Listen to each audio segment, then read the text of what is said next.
Malam Pak. Malam Pak. Oke.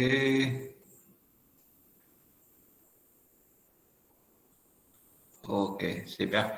Nah, jadi untuk malam ini di sini saya mau jelaskan materi tentang Firebase ya. Nah, jadi minggu lalu itu kan kita udah 2 pertemuan yang sebelumnya ya, kita kan udah bahas mengenai SQLite ya. Jadi SQLite itu adalah salah satu jenis materi database yang kita pelajari ya, yang sudah kita pelajari juga. Nah, jadi sifatnya kita udah tahu, dia sifatnya memang lokal, tapi secara penanganan data itu lumayan gampang ya, karena untuk semua fungsinya itu sebenarnya bisa dilakukan lewat fungsi-fungsi dasar yang sudah disediakan maupun melalui perintah SQL. Nah, tapi sifat database yang ada tersebut yaitu SQLite itu ya hanya secara lokal berada di dalam aplikasi kita, yang melainkan itu tidak bisa di-sharing lebih dari satu pengguna. Mungkin bisa, tetapi perlu penanganan khusus, sehingga itu menyebabkan dia menjadi sebuah ya salah satu kelemahan dari jenis database tersebut. Nah, sedangkan kalau misalnya kita memang mau mencari database yang sifatnya itu online dan bisa di-sharing atau digunakan untuk banyak user, salah satunya itu kita bisa gunakan yang namanya database online ya, semisal seperti Firebase. Ya, dewasa ini sih popularitas Firebase itu ya cukup lumayan bergengsi ya sebagai salah satu layanan database multi platform ya. Nah, cuman Firebase ini itu dia punya limitasi tentunya ya. Jadi kalau misalnya kita mau menggunakannya untuk aplikasi skala besar, ya tentunya itu harus menggunakan paket berbayarnya supaya limitasi tersebut itu tidak terjadi gitu ya. Jadi ya ada 2 kategori itu.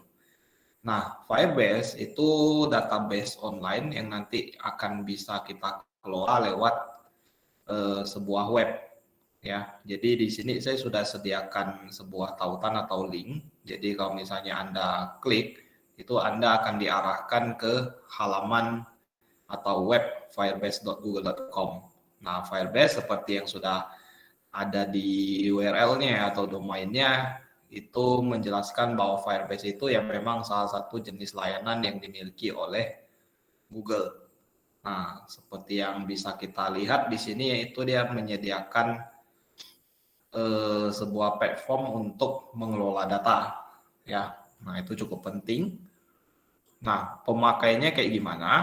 Nah, ini Anda harus login dulu menggunakan Google account Anda.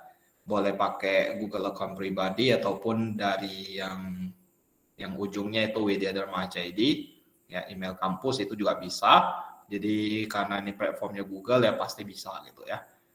Nah, habis itu ya kita akan pakai salah satu akun yang saya miliki ya. Nah, habis itu untuk masuk ke bagian pengelolaan project ya, itu di sini di pojok kanan atas setelah Anda login itu ada sebuah tombol atau link ya, go to console. Nah, jadi di sinilah tempat di mana kita bisa mengelola project kita. Ya, nah jadi di sini tampilannya cukup sederhana ya. Jadi untuk membuat project itu Anda tinggal tekan tombol add project saja. Ya, tombol ini cukup gede, tak mungkin Anda tidak ketemu. Lalu kemudian project-project yang sudah existing atau ada itu nanti akan muncul di bagian sebelahnya dari add project. Nah, ini Firebase Database itu yang saya jelaskan di kelas lain. Nah, pembuatan projectnya ini cukup simple, langkahnya cuma ada 3. Ya, itu hanya projectnya saja ya. Nah, jadi pertama-tama ketika Anda klik add project, di sini Anda akan diminta untuk memasukkan nama project. Nah, misalnya di sini saya kasih nama Firebase. DB. Ya. Nah, nama database-nya sama sih sebenarnya nggak masalah ya. Cuman nanti kalau saya ajarkan di kelas lain itu saya takutnya terbalik-balik. Jadi saya kasih 2 ya di ujungnya. Kemudian kita continue. Nah, habis itu di sini Anda akan diminta untuk apakah mau di-enable atau tidak. Di sini ada salah satu layanan dari si Firebase yaitu Google Analytics. Tujuannya di sini Google Analytics itu lebih banyak menyediakan informasi-informasi sih. Ya, misalnya untuk keperluan marketing ya atau Crashlytics ya, maksudnya itu kalau misalnya aplikasi kita mengalami crash itu kita bisa analisis salahnya di mana supaya ke depannya itu aplikasi kita itu bisa lebih baik ya, ataupun yang lain ya untuk testing, cloud function, remote config dan lain sebagainya. Nah, katanya sih free dan unlimited ya. Nah, tetapi tidak seluruhnya gratis. Ya. Ini mau Anda enable nggak masalah, Anda mau disable juga nggak masalah ya. Anda continue saja sekali. Kemudian di sini kalau misalnya tadi Anda checklist Google Analytics-nya, di sini Anda akan diminta untuk memilih Google Account Analytics. Ya, kalau saya pakai default account saja. Habis itu create project. Nah, di sini proses pembuatan projectnya cukup cepat ya, karena di sini itu hanya seperti proses membuat direktori aja sih kalau menurut saya ya. Nah, ini dia akan langsung bikinkan ke servernya Google. Nanti kalau udah siap, itu nanti akan muncul admin konsolnya ya. Nah, jadi ini kita tinggal continue saja. Nah, kita akan diarahkan ke ini. Nah, ini adalah project console kita ya. Jadi untuk berpindah project itu kita bisa klik dari sini. Ya, jadi di bagian atas itu ada list project-project, sama kita kalau mau kita bisa bikin project baru lagi. Nah, habis itu di sini tipe plan kita itu yang Spark ya atau basic. Jadi tentunya ada keterbatasan ya dalam beberapa hal. Tapi kalau kita memang mau kita cuman mempelajari saja sih ini udah cukup sih ya Spark plan. Karena fokus kita di sini sebenarnya ke kelola database saja sih ya. Jadi nanti saya akan coba kenalkan Anda dengan real time database, kemudian juga dengan authentication. Ya, nah nanti kalau waktunya cukup kita coba masuk ke Firestore ya. Dan mungkin juga kita akan main di storage. Ya, jadi untuk upload.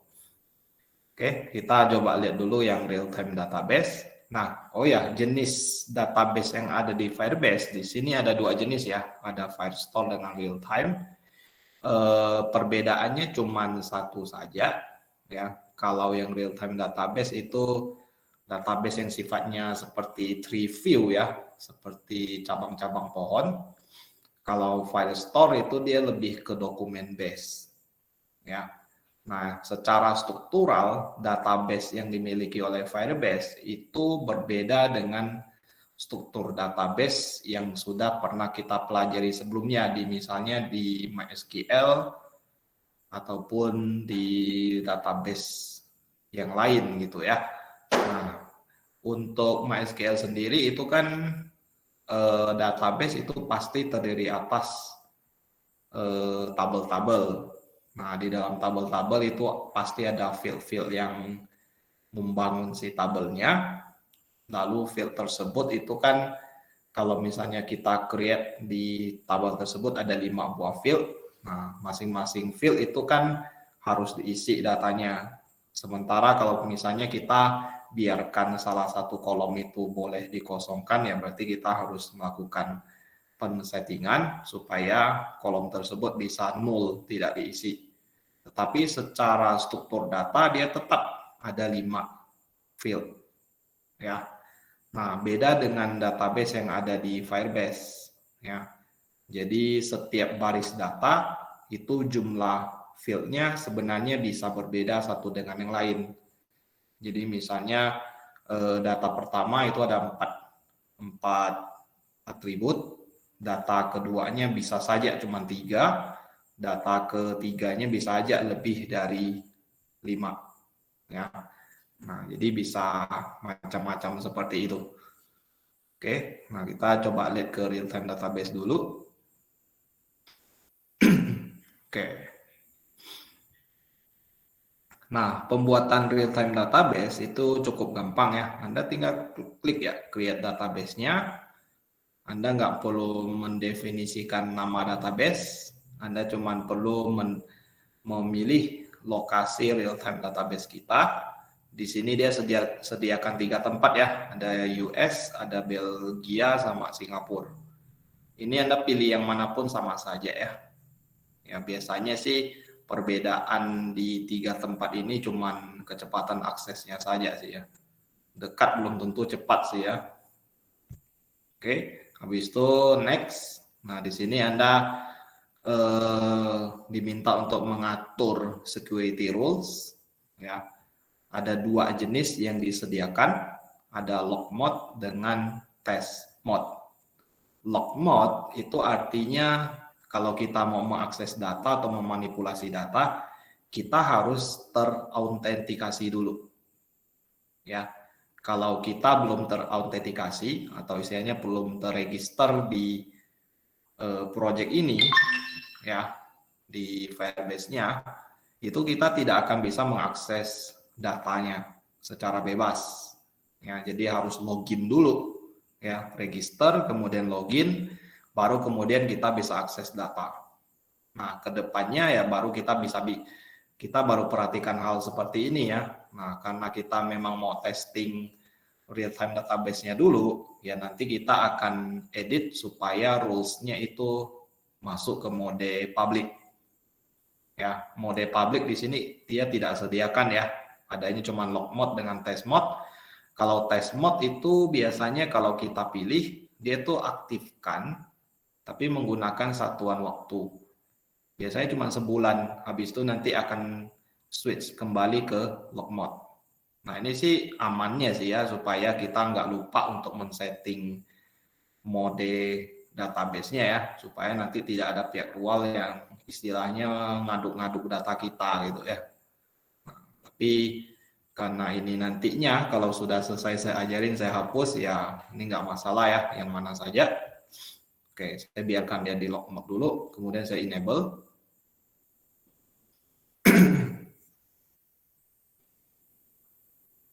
Oke, nah di sini database-nya udah jadi nih. Jadi database real time itu bentuknya agak lucu ya. Nanti ya kalau kita udah masuk ke data, itu Anda akan bisa lihat ya, dia modelnya kayak gimana gitu. Oke, nah ini saya mau update rule-nya dulu. Di sini saya mau update rules edit dengan right-nya jadi true supaya bisa diakses oleh publik tanpa harus terautentikasi. Ini berbahaya sebenarnya ya, tapi nggak masalah karena toh yang akses cuma saya sendiri. Kemudian kalau udah kita publish, nah di sini bakal ada notifikasi ya.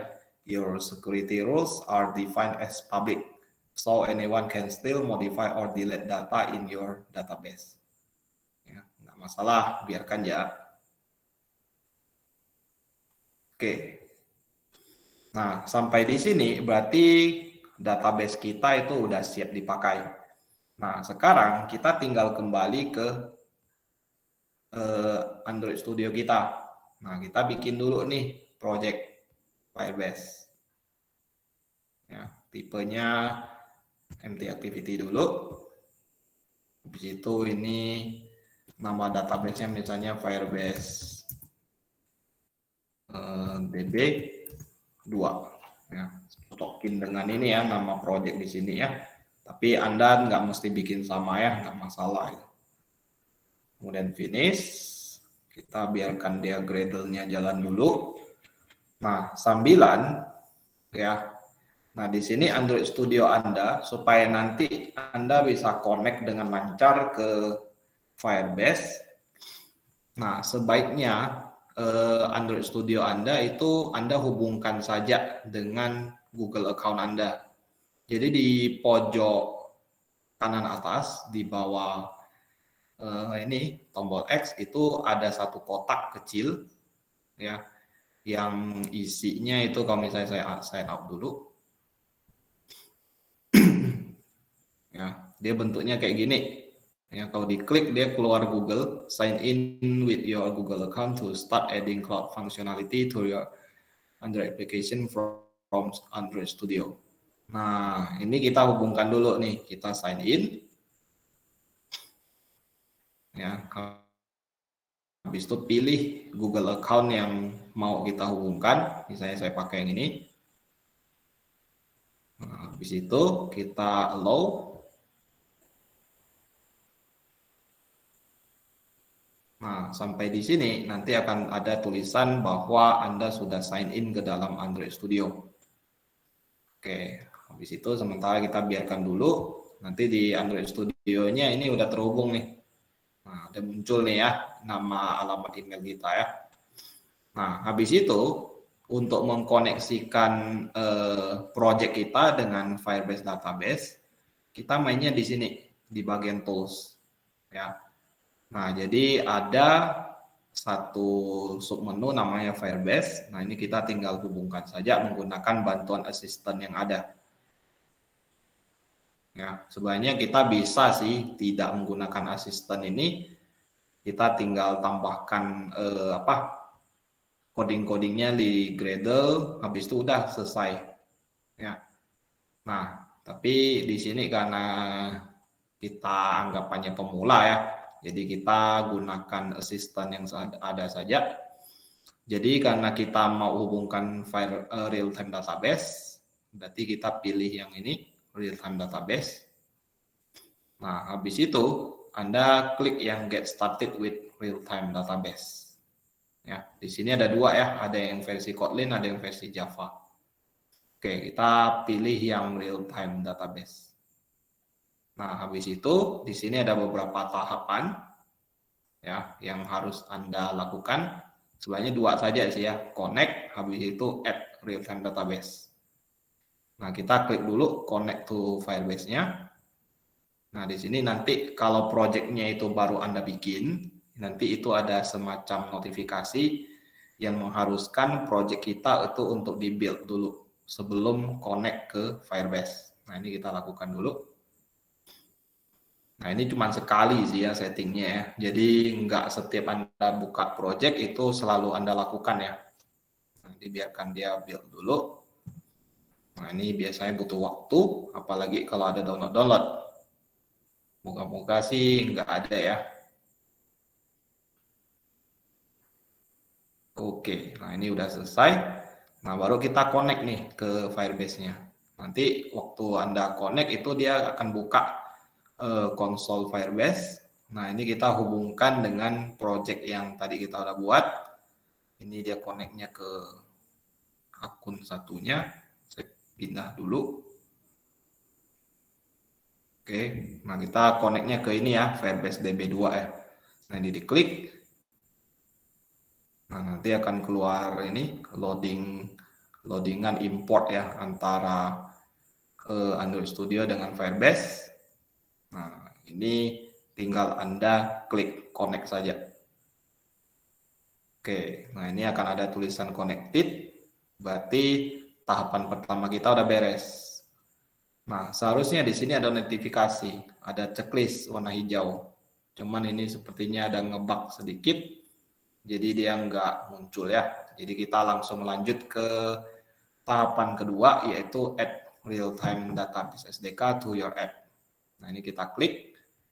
Nah, di sini sebenarnya simple ya. Dia cuman taruh sebuah class path ya, Google Service ke build Gradle di level project, lalu di level modul dia ada apply plugin Google Service sama library dependency Firebase.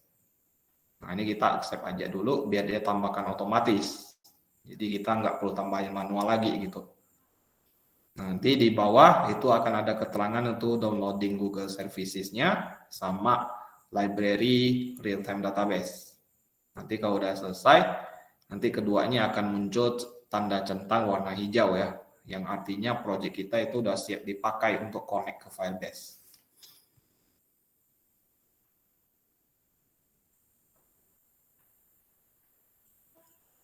Oke, moga-moga sih nggak lama ya.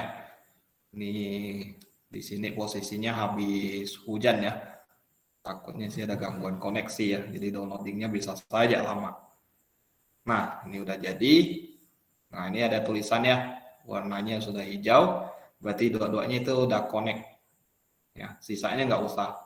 Configure real-time database rules, di sini dia menganjurkan kalau misalnya kita masih dalam tahap developing, read dengan write access-nya itu kita bikin jadi public access.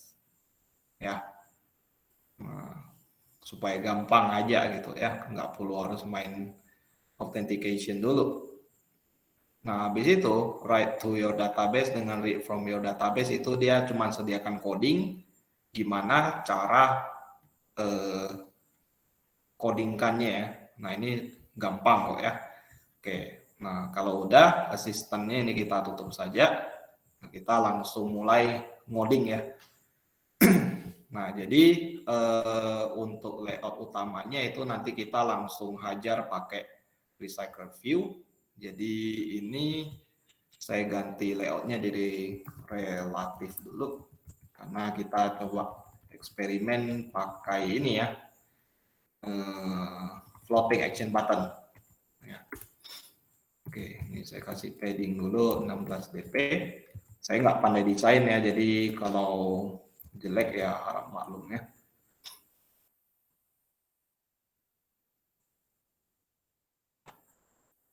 Ini habis itu text view-nya di sini.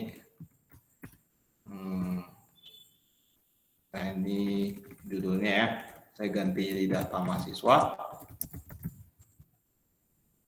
Nah, habis itu ukuran tulisannya saya perbesar jadi 20 sp. Kemudian stylenya bold. Habis itu graffiti-nya center. Nggak ke tengah itu berarti gara-gara width-nya. Ganti ke match parent. Aja ya. Oke, habis itu color, text colornya saya ganti ke putih. Nah, itu kasih padding button, margin button aja. Ini 16 dp. Oke, habis itu di sini saya kasih ID untuk text view-nya. Nah, kita pakai relatif ya. Oke, jadi di bawah text view saya tambahkan recycle view. Width-nya match parent, height-nya match parent boleh ya. Oke, habis itu kasih ID LVMHS. Ya, habis itu karena ini relatif berarti saya bisa setting below ya, layout below dari TV judul. Oke, nah, jadi posisinya dia agak turun ya ketimbang text view di atasnya. Nah, habis itu di sini saya bikin list itemnya. List item.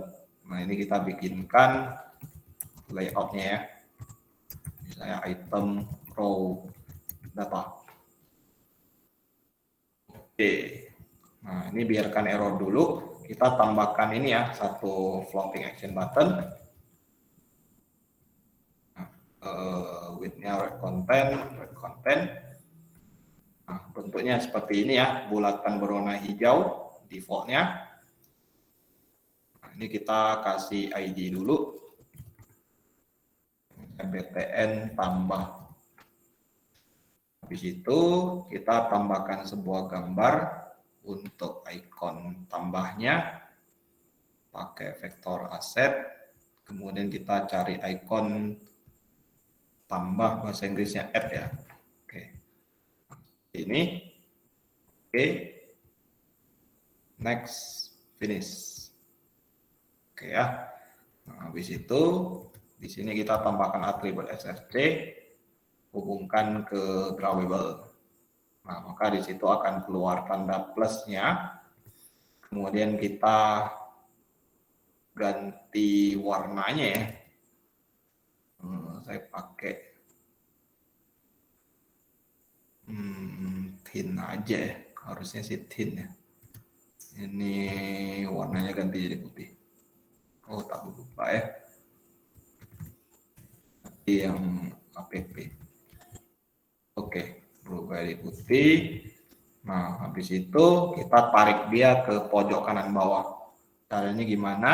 Kita kasih parent right jadi true, maka dia akan ketarik ke sebelah kanan. Kemudian parent button kita kasih true, baru dia akan pindah ke bawah. Oke, berarti selesai. Ya, nah habis itu kita urus ini item row datanya ya. Kita create layoutnya dari sini. Habis itu ini kita bikin basic aja ya, kita pakai linear layout.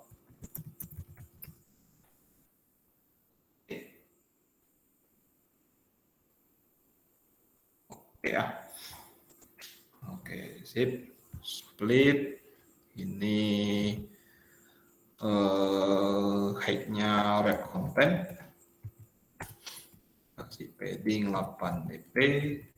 Orientation-nya kita set ke horizontal, jadi ke samping. Ini seperti yang kemarin-kemarin kita udah buat ya. Width-nya wrap content aja ya.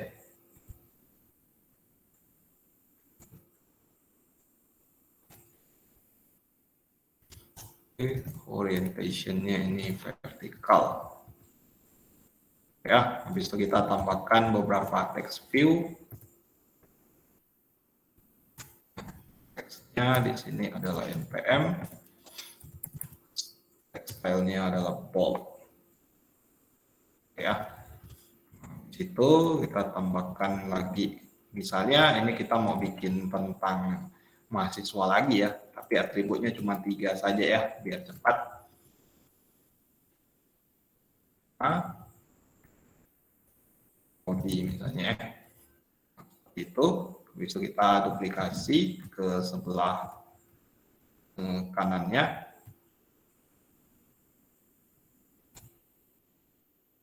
Oke, seperti ini.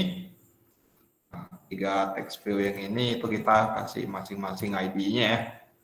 Saya ini tv item npm, text style-nya tak usah bold. Kemudian yang ini ada ID juga, item nama, boldnya kita hilangkan juga. Kemudian yang ketiga kita kasih ID tv item prodi. Oke, kemudian linear layout yang ini kita bikin dia supaya nggak terlalu nempel.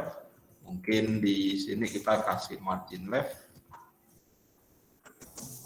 Ya, misalnya 16 dp. Oke ya, biar jaraknya nggak terlalu nempel. Oke, berarti item row selesai. Oke ya, nah dia munculnya seperti ini. Saya kasih background warna putih aja bang ya. Brown, Android color white.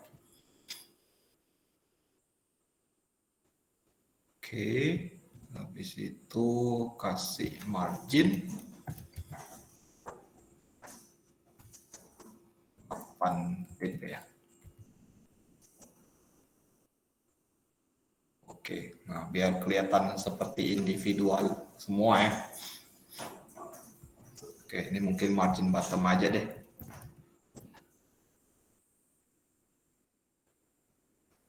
Oke, sip ya. Nah, sisanya saya nggak bikin. Ya, biarkan dia apa adanya saja. Nah, sekarang nah ini karena mau connect ke Firebase ya, kita siapkan model kelas dulu untuk entity-nya. Nah, ini pasti udah bosan ya bikinnya. Jadi ada private string key-nya, private string npm, private string nama, sama yang terakhir prodi ya. Oke, bisa ngikutin saran kawan kita kemarin. Di sini saya akan generatekan konstruktor ada 2 jenis. Konstruktor kosong sama konstruktor yang ada parameternya ya. Oke, parameternya saya butuh 3 saja. Nama dengan prodi. Kemudian di sini kita bikin getter dan setternya untuk semua field ya, 4-4-nya ya. Oke, udah ya. Ini model data kita. Nah, habis itu kita butuh satu kelas lagi karena kita pakai recycle view ya. Jadi kita harus ada recycle view adapternya. Jadi di sini saya bikin sebuah kelas baru namanya mahasiswa adapter. Ini juga harusnya Anda udah bosan ya lihatnya ya.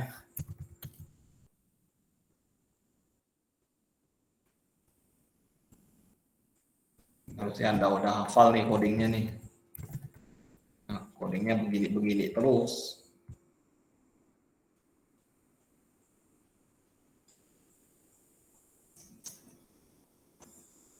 Oke, habis itu bikin kelas. Kemudian kelasnya implement view holder. Di view holdernya kasih constructor ya. Oke. Nah, di situ di bagian atas ini kita bikin array list siswa data misalnya namanya ya. Oke. Itu bikin sebuah constructor yang ngambil ini list-nya ya. Oke. Oke. Nah, habis itu kita urus view holdernya dulu. Di dalam view holder kita itu ada 3 elemen yang akan memakai isian data. Itu semuanya menggunakan text view. Jadi di sini kita bikin private text view, tv npm, tv nama, sama tv prodi. Ya, 3 ini. Kemudian kita hubungkan dulu npm sama dengan item view dot find view by id rid tv item npm. tv nama sama dengan item view find view by id tv item nama sama tv prodi sama dengan item view dot find view by id rid tv item prodi. Oke, seperti ini. Di situ ke view holdernya. Di sini kita bikin view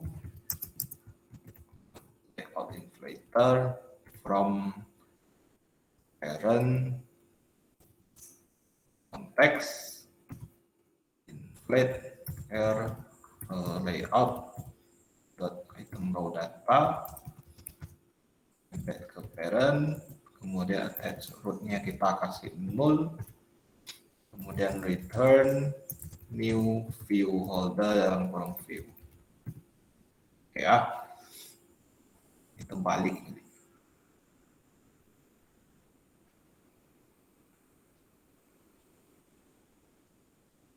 Apa ini? Inflate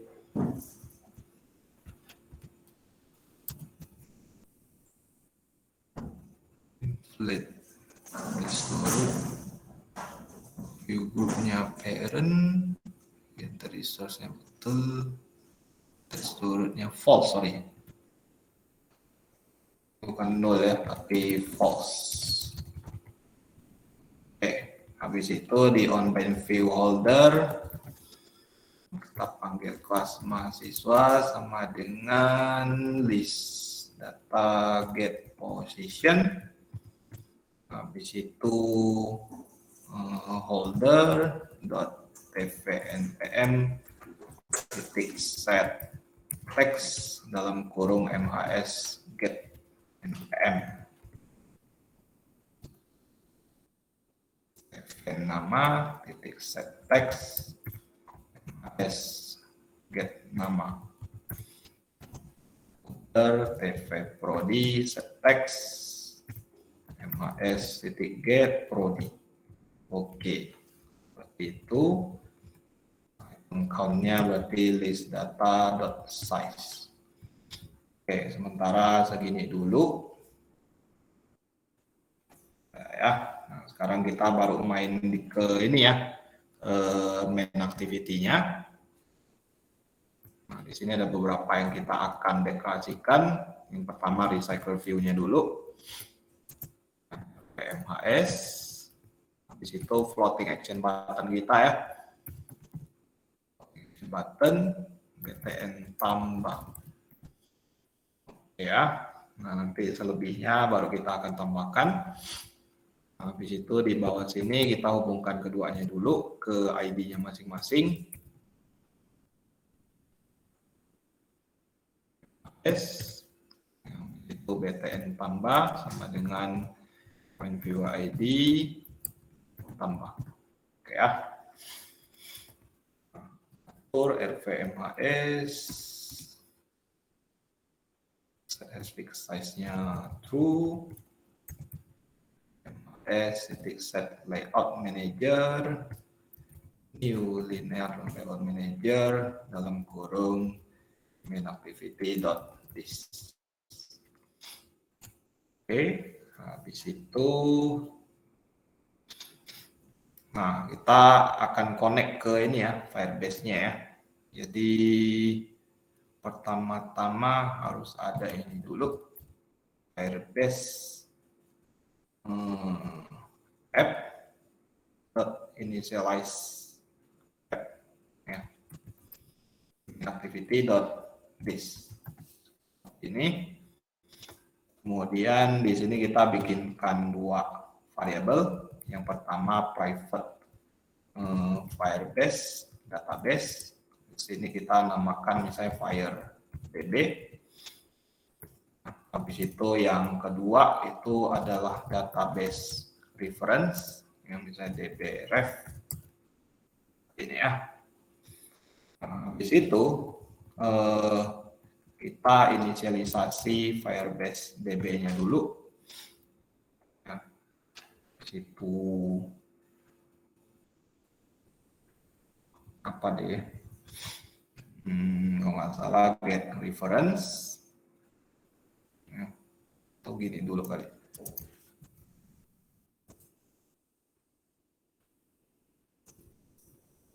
Oke, tunggu ya. Sampai di sini udah kurang ingat. Coba cek dulu ya.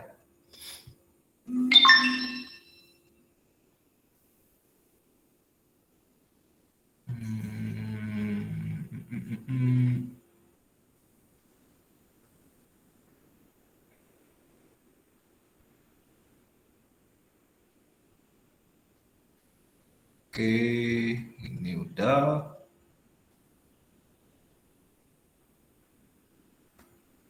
Oke. Oh, ini ya. Ini saya salah urutannya. Oke, jadi FireDB-nya sama dengan Firebase Application Get Instance. Ya, habis itu dbref dengan FireDB titik get reference. Nah, ini kita tinggal hubungkan saja ya dengan tabel mungkin, ya boleh dibilang tabel sih ya. Nah, di sini kita kasih nama mahasiswa. Nah, habis itu sebenarnya di sini kita bisa ini ya kasih semacam event ya di dbref-nya. Ya, jadi kita bisa panggil add value event listener, ya, add value, add child juga bisa sebenarnya. Oke, seperti ini ya. Jadi kalau misalnya terjadi perubahan data atau apa on data change, ya ini nanti akan di loading ya supaya nanti data kita selalu yang terbaru. Nah, di on data change ini baru kita hubungkan ya ke mahasiswa adapter kita ya. Oke, jadi di sini kita akan ngambil datanya dulu ya. Jadi kita ini dulu ya. Deklarasikan array list. Ini kelupaan. MHS. Di sini MHS sama dengan new array list kosong seperti ini. Kemudian baru pakai for each ya. For each-nya ini kita lihat ya, di sini tipenya ada data snapshot, kita bikin data snapshot sendiri. Ya. Snap lah misalnya ya. Titik 2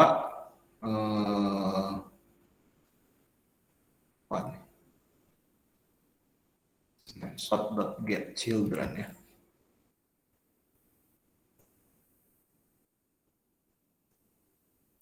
Ini kayak for each-nya ya. Oke, habis itu mahasiswa MHS sama dengan snap.getValue dari mahasiswa.class. Nah, di sini itu kuncinya ya. Jadi snap.getValue itu nanti dia akan ngambil data dari real-time database kita ya dengan nama mahasiswa. Nanti di dalamnya itu dia akan terbagi jadi beberapa row data gitu ya. Masing-masing itu dia pasti punya ini. Jadi kalau kita bikin node itu dia selalu ada key sama value-nya apa. Nah, key ini itu kita bisa samain dengan atribut dari kelas mahasiswa yang kita udah bikin. Jadi di sini nama-namanya itu akan terpakai ke real-time database-nya. Ya, nah di sini kita bisa manfaatkan untuk proses get value-nya. Ya, jadi atributnya itu akan cocok namanya. Oke ya. Nah, habis itu kita isikan ke dalam array list menggunakan data MHS titik add MHS. Ya. Nah, sampai semuanya dia udah dapatkan, itu baru kita hubungkan ke adapternya ya. Adapternya kayaknya deklarasinya di atas atau di bawah sama aja sih ya.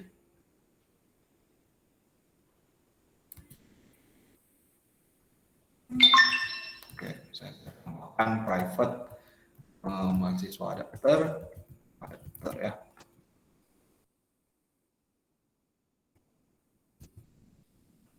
Sama dengan new mahasiswa adapter dalam kurung release-nya yaitu data MHS. Kemudian rv MHS titik set adapter dalam kurung adapter. Oke. Nah, seperti ini prosesnya. Kalau di on cancel itu event ketika terjadi error koneksi. Jadi kita bisa manfaatkan menggunakan host activity.this, error get details host titik long titik show ya. Nah, seperti ini. Nah, sampai di sini bisa kita testing sih, cuman nggak bakal muncul apa-apa ya, karena memang posisinya itu datanya masih kosong. Oke, kita running sebuah emulator dulu untuk melihat tampilannya ya. Yang penting dia bisa nampil dulu. Oke, kita run.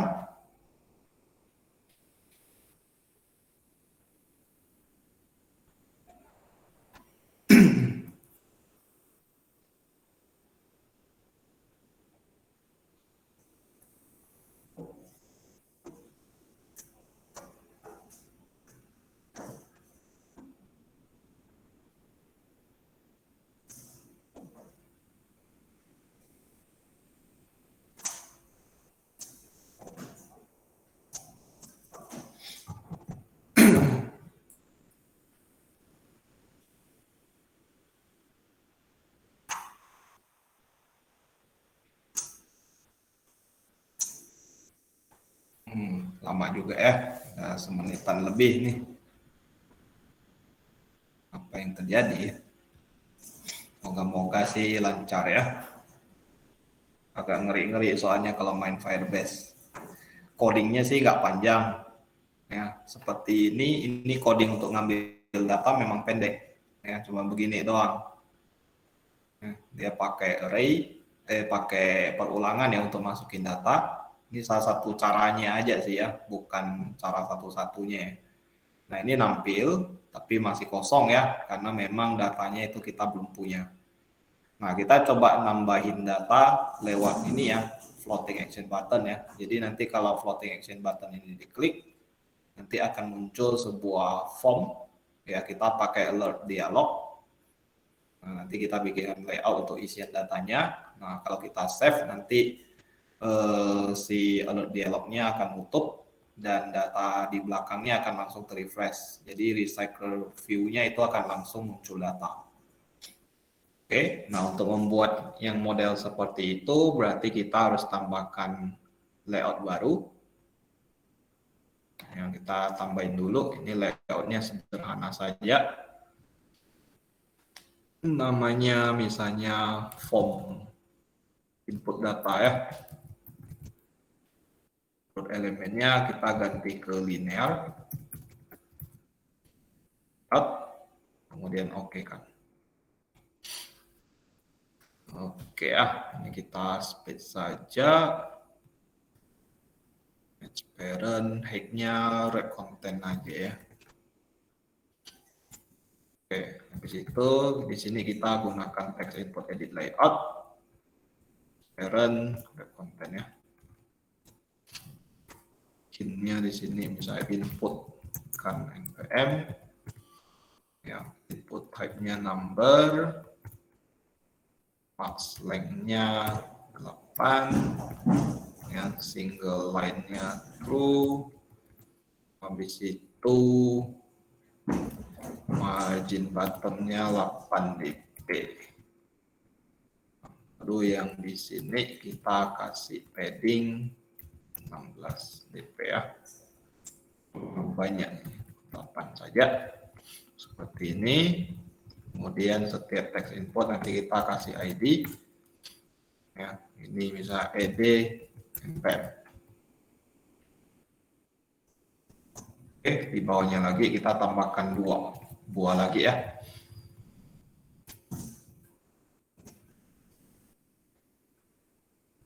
Ini nama, ini inputkan nama, input type-nya caps word. Max length-nya tidak ada, single line-nya true, yang ini prodi,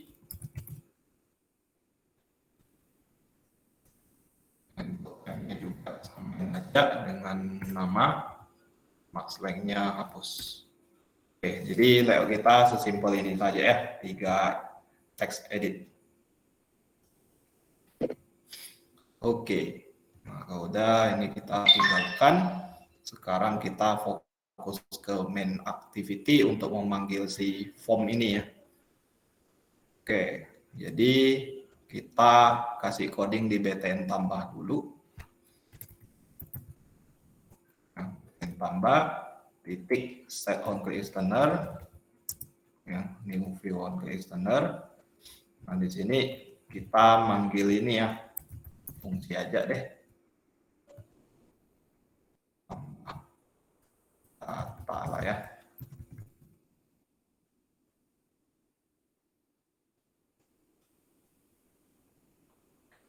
Oke, di sini ya. Nah, di tambah data ini kita bikin ini ya, alert dialog dot builder dengan new alert dialog builder dalam kurung main activity.this seperti ini. Kemudian builder kita set title tambah data mahasiswa. Situ builder set cancelable-nya kita false-kan. Itu sebelum kita ini ya hubungkan ke alert dialog, kita bikin view dulu. Ya, get layout inflator dot inflate air layout dot form input data, koma nya apa ya ini ya? Bentar ya. Ini kalau tidak salah ini 0 ya. Oke. Jaga-jaga ya, takut. Oke, nah habis itu view dot ini kalau nggak salah kita bikin ini dulu ya, 3 edit text, private text input edit text, edit npm, edit nama, edit prodi, 3 buah, situ edit npm dot sama dengan view dot find view id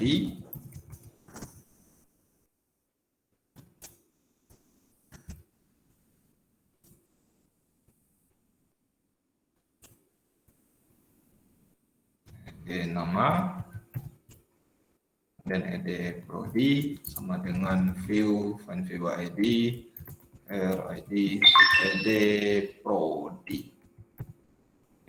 Ini kita hubungkan ke builder, set view dalam kurung view. Oke, seperti ini ya. Nah kemudian lanjut, buildernya belum selesai, kita bikin 2 tombol, kita pakai positif button dengan negatif button. Positif buttonnya kita kasih nama simpan, kemudian new dialog interface, klik, sama 1 tombol lagi ya, builder dot set negative button atau kemudian new concrete standarnya. Sini kita pakai yang simple aja ya, berarti dialog dot dismiss. Nah, di sini baru kita akan lakukan proses penyimpanan datanya ya. Tapi sebelumnya di bawah saya takut kelupaan nanti. Jadi kita bikin coding untuk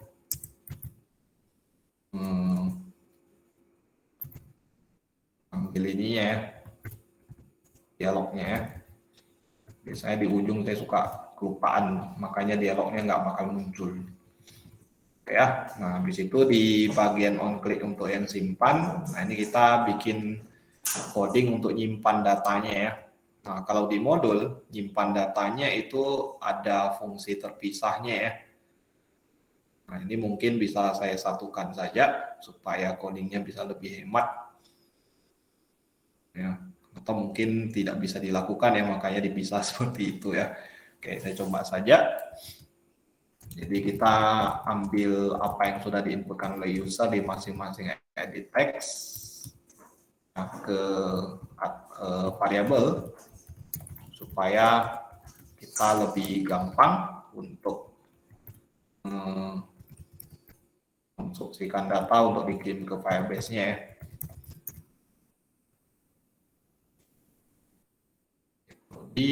.getText.toString. Ya, nah di situ datanya nanti kita akan simpan dalam bentuk konstruktor. Nah kita tinggal manggil ini sih dbref ya. Nah dbref itu kan kita udah deklarasikan di bagian atas ya, database reference-nya. Nah kita gunakan fungsi itu untuk dimasukkan ke database. Nah masukin ke Firebase itu gampang sekali, tinggal push ya, push dulu, kemudian baru set value. Ya, set value-nya seperti apa? Itu bentuknya sebenarnya objek. Ya, jadi objeknya ini kita bisa bermain dengan kelas mahasiswa aja. Jadi tinggal begini aja, new mahasiswa, kita panggil konstruktor yang ada 3 parameter yaitu npm sama dengan prodi, kemudian titik. Nah ini supaya kita tahu ya dia berhasil atau tidak, kita bisa kasih success listener. Nah, new success listener, kalau dia sukses ngapain ya. Nah, kita bisa notify ke user menggunakan post.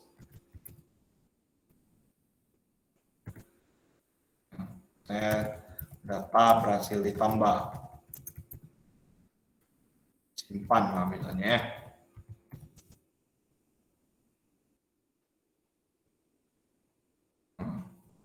Udah ya, sekarang kita udah bisa nyimpan data.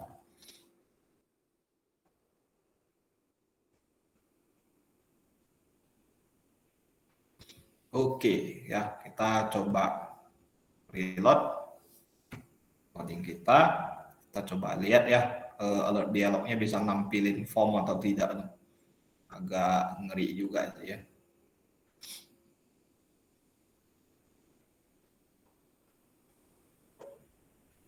Nah, masih kosong, kita klik. Nah, ini dia.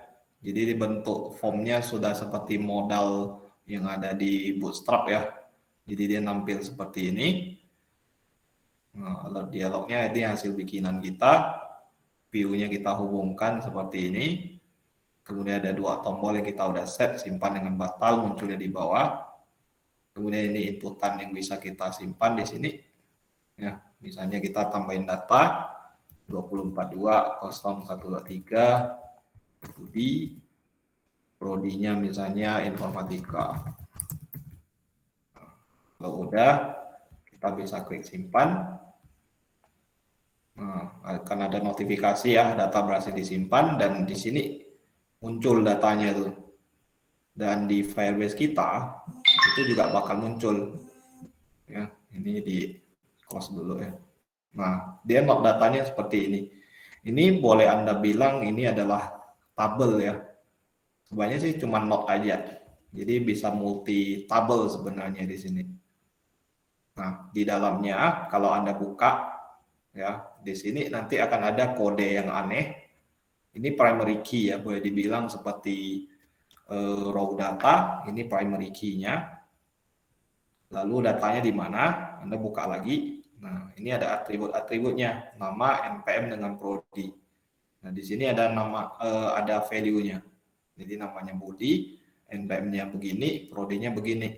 Nah, ini real time. Jadi posisinya ketika Anda nampilin di recycle view, lalu di database Anda ganti, misalnya body-nya saya tambahkan Budi Susanto misalnya ya. Saya enter, ya, ada perubahan data di aplikasi kita akan terdeteksi. Jadi di sini namanya langsung berubah loh, jadi Budi Susanto. Ya, nah, jadi se-real time itu. Ya, jadi kalau misalnya di sini kita nambahin data baru, ya misalnya 19410112. Nah, itu namanya misalnya di prodinya misalnya sistem informasi. Nah, itu simpan. Nah, datanya akan masuk di sini dan di real time database kita juga nongol satu ID baru lagi. Jadi kalau kita buka, nah ini ada data baru. Ya. Nah, kalau misalnya ya kita hapus satu data di sini, ini akan ada pesan, kita delete, ya, terhapus. Di sini juga akan hilang, ya. Nah, dia bakal ngilang. Lalu yang lucu, ini kalau misalnya ya kita hapus prodinya, nah, jadi datanya itu cuma ada nama dengan npm. Kita lihat di sini. Nah, prodinya yang hilang. Ya, jadi data itu ya bisa cacat aja gitu kayak gini. Ya. Habis itu bisa kita tambahin. Jadi misalnya key-nya itu ada prodi. value-nya misalnya sistem informasi.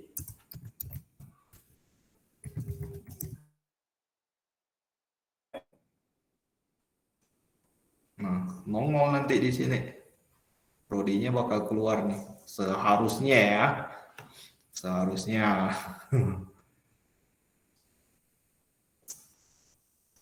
Oke. Nah, ini mungkin dia tidak akan keluar ya langsung karena di sini kita nggak nambahin eventnya ya. Di sini kan ada on add value event listener ya. Itu kan kalau DBRF itu ada beberapa tipe. DBRF titik. Ini ada event listener. Nggak salah sih ada banyak ya. Nah, kelemahannya di situ aja sih. Jadi dia nggak akan real time ketika ada model seperti itu. Satu-satunya cara ya kita restart aplikasi. Ya, atau istilahnya keluar dari aplikasi buka lagi gitu. Nah, baru datanya akan berubah.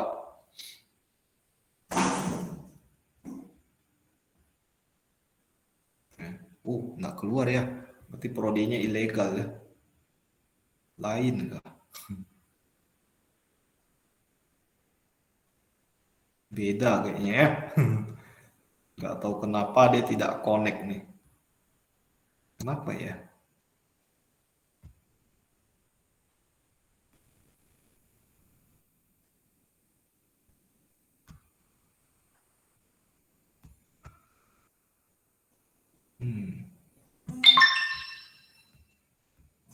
Oke ya. Nah, ini mungkin jadi semacam tanda tanya ya. Ketika dihapus node-nya, baru muncul ya. Astaga. Ada jedanya tuh. Oke. Bikin saya pusing aja tuh kalau gagal. Nah, ini penjelasan saya tentang real-time database mungkin sampai di sini dulu. Nah, ini sebenarnya yang saya jelaskan itu belum selesai ya. Ini baru sampai fungsi di mana kita berhasil menampilkan sama menambah data. Ya, masih ada kelanjutan ya. Kita masih belum tahu gimana cara edit datanya sama gimana cara menghapus data melalui aplikasi. Nah, nanti kita akan coba lihat gimana caranya. Nah, jadi aplikasi yang kita buat sekarang itu dia lebih sederhana, hanya satu activity saja ya. Jadi saya semuanya mainnya dalam satu activity, nggak multi activity seperti project SQLite kemarin. Jadi di sini nanti datanya kalau kita klik itu akan ada muncul alert dialog ya yang nanya ke kita tuh mau edit kah atau mau hapus. Kalau kita klik edit, nanti akan muncul form seperti ini ya. Cuman judulnya jadi edit data mahasiswa, lalu datanya akan nongol di sini. Lalu di sini kalau kita simpan atau kita update, nanti datanya akan terubah ya. Nah, nanti kalau misalnya kita pilih hapus di alert dialognya, nanti kita akan ditanyain untuk konfirmasi lanjutan, yakin hapus atau tidak. Kalau kita jawab ya, baru datanya akan terhapus. Nah, data yang terhapus itu data yang bersangkutan. Ya, enggak semua data terhapus ya, tapi hanya data yang kita udah pilih. Oke, jadi untuk malam ini kita stop sampai di sini penjelasan untuk Firebase-nya ya. Biar minggu depan masih ada materi lagi saya. Oke, nah jadi mungkin sampai di sini untuk penjelasan mengenai Firebase. Apakah ada yang mau ditanyain? Kalau ada silakan.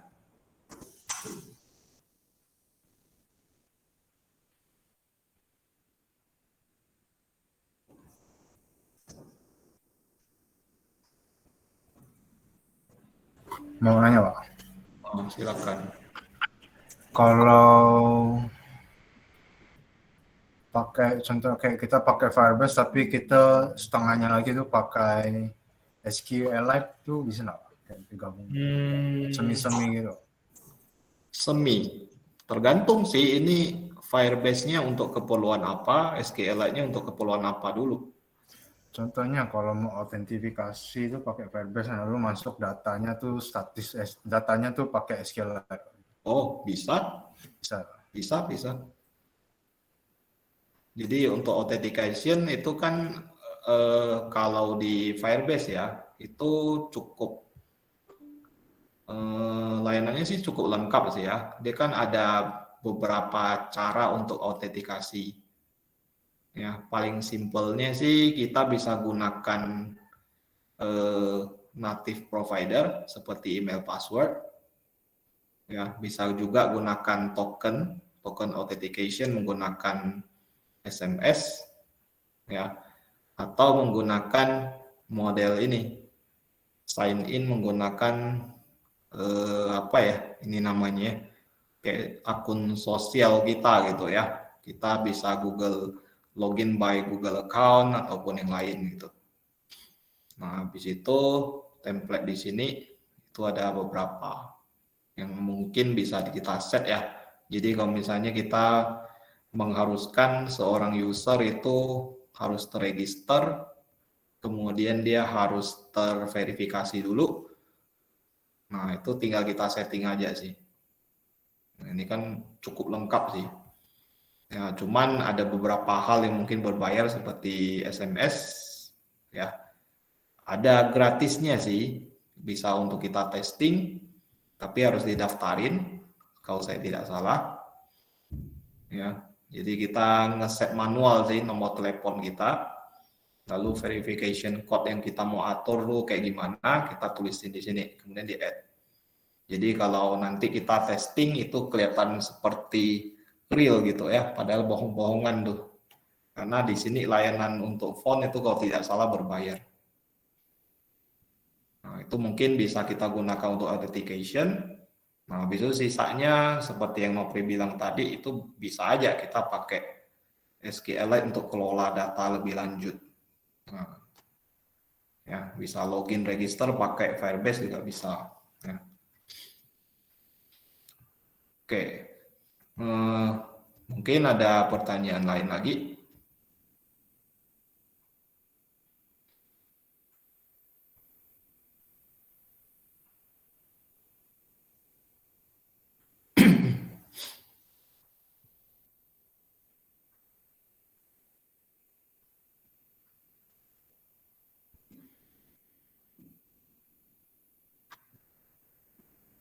Oke, kalau belum, berarti penjelasan saya mungkin cukup sampai di sini ya. Nah, untuk latihan praktikum, ini untuk minggu ini saya tiadakan dulu ya, karena penjelasan saya baru setengah jalan, sementara modul praktikumnya ini udah dari awal sampai habis. Ya, jadi ini udah ada fungsi tambah, edit dengan hapus sekaligus semua dalam satu latihan praktikum. Nah, jadi supaya minggu depan saya masih bisa jelasin ya. Jadi ini kita keep dulu ya untuk minggu depan. Oke, jadi minggu ini kita nggak ada latihan praktikum ya. Oke, jadi seperti itu saja untuk malam ini. Saya stop presentasi dulu. Oke, udah ya. Jadi terima kasih atas perhatiannya. Sampai jumpa lagi di pertemuan berikutnya. Dan selamat malam semua.